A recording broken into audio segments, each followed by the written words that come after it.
కేసీఆర్ కు ఒక కన్ను బీఆర్ఎస్ మరో కన్ను జాగృతి అని తెలిపారు ఎమ్మెల్సీ కవిత. కేసీఆర్ పై ఈగ వాలినా ఊరుకోబోమని హెచ్చరించారు. గోదావరి జలాల్లో వాటా కాపాడకపోతే ఉద్యమిస్తామన్నారు. ప్రత్యేక రాష్ట్రం తెచ్చిన కేసీఆర్ కు నోటీసులు ఇస్తారా అని ఆగ్రహం వ్యక్తం చేశారు. కేసీఆర్ కు నోటీసులు ఇవ్వడం అంటే తెలంగాణకు ఇచ్చినట్టే అని తెలిపారు. తెలంగాణను 1 కోటి ఎకరాల మాగాణి చేసినందుకు కేసీఆర్ కు నోటీసులు ఇచ్చారా అని ప్రశ్నించారు. అసలు అది కాళేశ్వరం కమిషనా కాంగ్రెస్ కమిషనా అని అన్నారు. మన కర్మ ఏందంటే ఇప్పుడున్నటువంటి మన ముఖ్యమంత్రి గారు కనీసం జై తెలంగాణ అని కూడా అన్నారు. ఇవాళ మా తెలంగాణ జాగృతి ప్రారంభించుకున్న ఇక్కడ కొత్త ఆఫీస్ని స్టేట్ ఆఫీస్ని ప్రారంభించుకున్న సందర్భంగా ఎల్లుండే రాష్ట్ర అవతరణ దినోత్సవం వస్తుంది. నేను రాష్ట్ర ముఖ్యమంత్రి గారిని డిమాండ్ చేస్తూ ఉన్నాను, సీఎం గారు కనీసం ఇప్పటికన్నా మీరు జై తెలంగాణ నినాదం అనండి. ఎల్లుండి రాష్ట్ర అవతరణ దినోత్సవం నాడు కనీసం అమరవీరులకు నివాళులు అర్పించండి అని చెప్పి నేను ముఖ్యమంత్రి గారిని డిమాండ్ చేస్తూ ఉన్నాను. నిజానికి జై తెలంగాణ అనని వాడికి, తెలంగాణ అమరవీరులను తలుచుకోనటువంటి వారికి, నివాళులు అర్పించని వారికి ఆ కుర్చీలో కూర్చునే అర్హత కూడా లేదు. కానీ తెలంగాణ గ్రహచారం బాగాలేక మరి రేవంత్ రెడ్డి గారు మనకు ముఖ్యమంత్రి అయినరు. ఏదైతే ఉద్యమకారుల మీద గన్ను తీసుకొని పోయిండో అటువంటి వ్యక్తి అలా ముఖ్యమంత్రి అయిండు. కాబట్టి ఇవాళ మేము డిమాండ్ చేస్తూ ఉన్నాం, ఖచ్చితంగా రాష్ట్ర అవతరణ దినోత్సవం నాడన్నా వారు జై తెలంగాణ అనాలని చెప్పి, అమరవీరులకు నివాళులు అర్పించాలని చెప్పి మేము డిమాండ్ చేస్తూ ఉన్నాం. అదేవిధంగా జూన్ 2వ తారీఖు నాడు మరి కాంగ్రెస్ ప్రభుత్వం ప్రకటించింది, రాజీవ్ యువ వికాసం అనే పేరుతోని పథకం తీసుకొస్తామని పేపర్లలో నేను చదివిన. రాజీవ్ గాంధీకి మాకేం సంబంధం అండి? తెలంగాణ రాష్ట్రానికి రాజీవ్ గాంధీ గారికి ఏం సంబంధం? నేను ముఖ్యమంత్రి గారిని డిమాండ్ చేస్తూ ఉన్నా, తెలంగాణ యువకుల కోసం చేపట్టేటటువంటి పథకానికి మీరు ఖచ్చితంగా తెలంగాణ వాదుల పేరు పెట్టాలి. తెలంగాణ రాష్ట్రం ఏర్పడడం కోసం ప్రాణత్యాగం చేసినటువంటి శ్రీకాంతాచారి పేరు పెట్టండి, యాదిరెడ్డి పేరు పెట్టండి, లేకపోతే మహానుభావుడు కాళోజీ పేరు పెట్టండి, కొండా లక్ష్మణ్ బాపూజీ గారి పేరు పెట్టండి, దొడ్డి కొమరయ్య పేరు పెట్టండి, లేదంటే పివి నరసింహారావు గారు మీ కాంగ్రెస్ పార్టీ నుంచే దేశ ప్రధానిగా ఉన్నటువంటి పివి గారి పేరన్న పెట్టి ఆ కార్యక్రమాన్ని ప్రారంభించాలని మేము డిమాండ్ చేస్తూ ఉన్నాం. తెలంగాణ యువ వికాసం అనే పేరుతోని కార్యక్రమం ఉండాలి, కానీ రాజీవ్ యువ వికాసం అనే పేరుతోని కార్యక్రమం ఉండకూడదని, అది కూడా మీరు అవతరణ దినోత్సవం నాడు ప్రారంభిస్తున్నారు కాబట్టి మేము ఈ డిమాండ్ చేస్తూ ఉన్నాం. అదేవిధంగా తెలంగాణ రాష్ట్ర ఏర్పాటులో ఏమాత్రం భాగస్వామ్యం లేనటువంటి అనేక అంశాలను ముఖ్యమంత్రి గారు ప్రతిపాదిస్తున్నారు, కానీ తెలంగాణ రాష్ట్రం యొక్క నీళ్లు తరలించుకొని పోతూ ఉంటే మాట్లాడలేనటువంటి పరిస్థితి ముఖ్యమంత్రిది ఉన్నది. ఎందుకోసం అంటే అక్కడ చంద్రబాబు నాయుడు గారు నదుల అనుసంధానం పేరుతోని బనకచెర్ల రిజర్వాయర్ కడతా ఉన్నాం, మేము పెద్ద బ్యారేజ్ కట్టుకుంటాం, 200 టీఎంసీ నీళ్లు తీసుకుపోతామంటే కూడా ముఖ్యమంత్రి గారు ఏమీ కూడా అనలేనటువంటి పరిస్థితి ఉన్నది. ఎందుకోసం ఇంత వీక్నెస్ ఉన్నది మీకు? ఎందుకు ఇంత అసక్తత ఉన్నది? ఎందుకు తెలంగాణ ప్రజల కోసం మీరు పనిచేస్తలేరు? పక్క రాష్ట్రం ప్రయోజనాల కోసం మీరు ఎందుకు పనిచేస్తూ ఉన్నారు?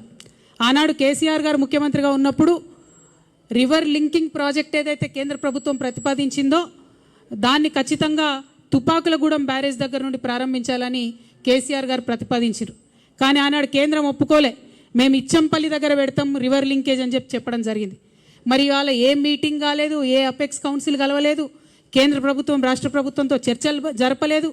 కేవలం చంద్రబాబు నాయుడు గారి డైరెక్షన్లో ఈ రివర్ లింకేజ్ ప్రాజెక్టు పాయింట్ పోలవరంకు తీసుకొని వెళ్ళడం జరిగింది. జూన్ 2న తెలంగాణ రాష్ట్ర అవతరణ దినోత్సవం నాడు ముఖ్యమంత్రి గారు ఒక స్పష్టమైన ప్రకటన దీని మీద చేయాలి. అపెక్స్ కమిటీ మీటింగ్ ఇమీడియట్గా పిలవాలని చెప్పి డిమాండ్ చేయాలి. మనకేదైతే 200 టీఎంసీలు నీళ్ళు నష్టపోతామో మన నీళ్ళ మీద మనకు వాటా కావాలని చెప్పి ముఖ్యమంత్రి గారు డిమాండ్ చేయాలని నేను కోరుతా ఉన్నాను. కేసీఆర్ గారు కాళేశ్వరం ప్రాజెక్ట్ ఎందుకోసం కట్టిండ్రు? ఈ 200 టీఎంసీల హక్కు మనకు తెలంగాణకు ఉండాలని చెప్పి వారు కట్టిండ్రు. మరి ఇవాళ కేసీఆర్ గారు కాళేశ్వరం కట్టి 4 సంవత్సరాలుగా ప్రతి సంవత్సరం 20 లక్షల ఎకరాలకు నీళ్ళు ఇస్తుంటే మీరు చూసి ఓర్వలేక ఇవాళ కేసీఆర్ గారికి నోటీస్ ఇచ్చిరా? 1 కోటి ఎకరాల మాగాణం తెలంగాణ వేసినందుకు కేసీఆర్ గారికి ఇలా మీరు నోటీసులు ఇచ్చిండ్రా? రైతులకు రైతు బీమా పేరుతో ఆదుకున్నందుకు మీరు నోటీసులు ఇచ్చిండ్రా? రైతు బంధు పేరుతో ఆదుకున్నందుకు మీరు నోటీస్ ఇచ్చిండ్రా? కేసీఆర్ కిట్ ఇచ్చినందుకు నోటీస్ ఇచ్చిండ్రా? తెలంగాణ ప్రజలకు మేలు చేసినందుకు నోటీస్ ఇచ్చిరా? ఎందుకోసం నోటీస్ ఇచ్చిండ్రు? అది అసలు కాళేశ్వరం కమిషనా కాంగ్రెస్ కమిషనా అని ముఖ్యమంత్రి గారు నేను ప్రశ్నిస్తూ ఉన్నాను. ప్రతి తెలంగాణ బిడ్డ కూడా బాధపడతా ఉన్నారు. తెలంగాణ జాతిపిత అయినటువంటి కేసీఆర్ గారి మీద మీరు ఇవాళ నోటీసులు ఇవ్వడం అంటే యావత్తు తెలంగాణకు నోటీసులు ఇచ్చినట్టే అని నేను భావిస్తూ ఉన్నాను. ఎందుకోసం ఈ మాట చెప్తా ఉన్నామంటే ఆ బక్కపల్సటి మనిషి ఒకసారి పిడికిలెత్తి బయలుదేరితేనే ఇవాళ తెలంగాణ రాష్ట్రం వచ్చింది. తెలంగాణ రాష్ట్రం వచ్చింది కాబట్టే మీరు ఇవాళ తెలంగాణ రాష్ట్రానికి ముఖ్యమంత్రిగా ఉన్నారు. అది మర్చిపోయి అటువంటి వ్యక్తికే మీరు ఇవాళ నోటీస్ ఇవ్వడం ఎందుకోసం ఇస్తూ ఉన్నారు? మొత్తం ఈ నోటీస్ ఏంది, ఈ కమిషన్ ఏంది, ఈ కథ ఏంది? తెలంగాణ జాగృతి సైనికులంతా కూడా యావత్ రాష్ట్రానికి జూన్ 4వ తారీఖు నాడు ఒక మహాధర్నా చేస్తాం. మేము ఆ ధర్నాలో అన్నీ కూడా వివరిస్తాం. మీ కుట్ర ఏంది, కాళేశ్వరం ఏంది, ఇవన్నీ కూడా వివరిస్తాం. జూన్ 4వ తారీఖు నాడు ఒక మహాధర్నా చేపట్టబోతా ఉన్నాం ఇందిరా పార్క్ దగ్గర తెలంగాణ జాగృతి తరఫున.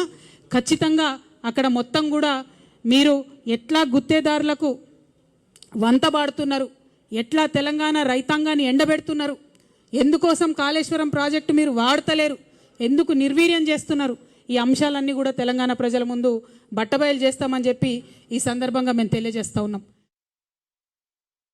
నిన్ననే ముఖ్యమంత్రి గారు వెళ్ళి మోడీ గారిని కలిసినారు, దేశ ప్రధానమంత్రిని.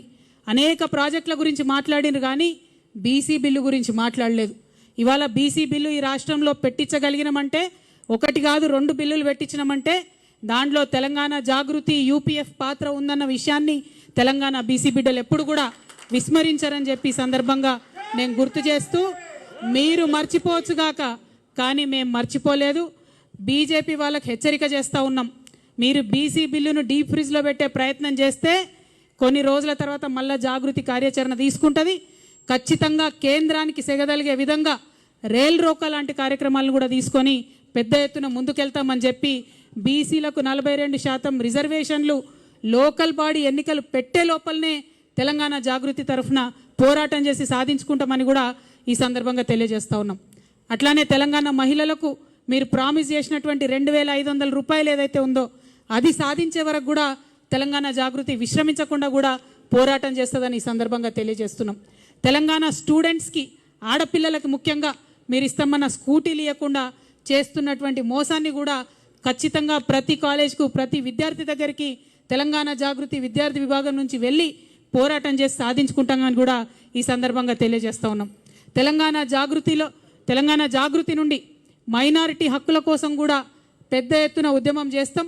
ఎన్నడూ లేని విధంగా తెలంగాణ జాగృతిలో మైనారిటీ ముస్లిం విభాగాన్ని, మైనారిటీ క్రిస్టియన్ విభాగాన్ని, మైనారిటీ సిక్ విభాగాన్ని కూడా ప్రారంభించి మైనారిటీ సమస్యలపైన పెద్ద ఎత్తున పోరాటం చేస్తామని కూడా ఈ సందర్భంగా తెలియజేస్తూ ఉన్నాం. అట్లానే మన బంజారాల కోసం, ఆదివాసీల కోసం ఎస్టీ విభాగాన్ని ఏర్పాటు చేసుకుంటున్నాం. మేము గత 13 ఏళ్ల కింద తెలంగాణ జాగృతి నుంచి ఉద్యమించి పోరాటం చేస్తేనే ఇవాళ అసెంబ్లీలో అంబేద్కర్ బొమ్మ అక్కడ నిలబడి ఉన్నది. తెలంగాణ జాగృతికి దళిత బిడ్డలకు చాలా అవినాభావ సంబంధం ఉన్నది. అందుకే సపరేట్గా ఒక ఎస్సీ విభాగాన్ని కూడా ఏర్పాటు చేసి దళితులకు ఉండేటటువంటి సమస్యల మీద పోరాటం చేస్తామని ఈ సందర్భంగా నిర్ణయం తీసుకుంటా ఉన్నాం. అదేవిధంగా మరి అనేకమైన అంశాలు మేము పనిచేస్తూ వచ్చినాం, ఇక ముందు కూడా పనిచేస్తాం. మేము పనిచేస్తుంటే ఓర్వలేనటువంటి కొంతమంది మరి చాలా మాటలు మాట్లాడుతూ ఉన్నారు. వారందరి ఆశల్ని అడియాశలు చేస్తూ నేను ఇవాళ ఒక ప్రకటన చేస్తూ ఉన్నాను. కేసీఆర్ గారికి 2 కళ్ళలాగా ఒక కన్ను బీఆర్ఎస్ అయితే ఇంకో కన్ను జాగృతి అయి నిలబడుతుందని చెప్పి ఈ సందర్భంగా మేము తెలియజేస్తూ ఉన్నాం. కేసీఆర్ గారి మీద ఈగ వాలితే కూడా ఊరుకోము. రేవంత్ రెడ్డి గారు ఆనాడే మీరు గన్ను పట్టుకొని ఉద్యమకారుల మీదకి పోతే మిమ్మల్ని చుక్కలు చూపించినాం. భయపడి తెలంగాణలో తిరగలేక మీరు గన్ను పట్టుకొని ఆనాడు తిరిగినరు. ఇదే బీజేపీ నాయకులు తెలంగాణ రాష్ట్ర సాధనలో వెనక ఉంటే ఆనాడు ఎండల లక్ష్మీనారాయణ లాంటి వాళ్ళు ఒకరో ఇద్దరో ముందుకొచ్చి రాజీనామా చేస్తే ఇదే తెలంగాణ జాగృతి గల్లీ గల్లీ తిరిగి నిజామాబాద్లో తెలంగాణ వాదాన్ని నిలబెట్టుకున్న విషయాన్ని కూడా గుర్తు చేస్తున్నాం. ఇవాళ అంశాలన్నీ మరిచి బీజేపీ వాళ్ళు తెలంగాణ కోసం ఒక్క మాట కూడా మాట్లాడకుండా 8 మంది ఎంపీలను గెలిపించిన నీళ్లు మనవి తరలించకపోతుంటే మాట్లాడకుండా ₹1 నిధులు కూడా కేంద్ర బడ్జెట్ నుంచి మాకు ఇవ్వకుండా మీరు చేస్తూ ఉన్నారు.